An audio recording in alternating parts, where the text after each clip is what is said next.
نشوف الفيديو مشاهدينا الكرام ونعلق عليه. عليهم أن يعلموا أننا لن نساوم أبدا في صحرائنا.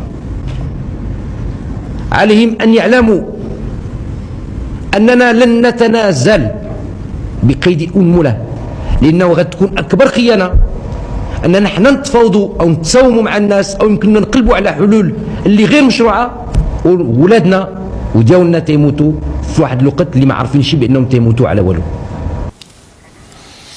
المسيرة الخضراء من التجديد إلى التغيير، مسيرة كبيرة المسيرة الخضراء.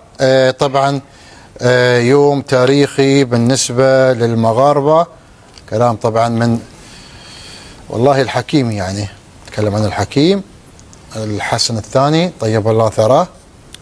عندك محمد تاجي تفضل. والله يا عبد الله، شوف، اولا هذه مناسبة وطنية. صاحب الجلالة الحسن الثاني طيب الله ثراه تحدث عن المسيرة السلمية من التجديد والتغيير لمصلحة المغرب ولمصلحة صحراء المغرب. وأنا أعتقد المشاركة كانت مهمة جدا في سنة 75، شارك فيها أكثر من 350 مغربي من الكبار والصغار.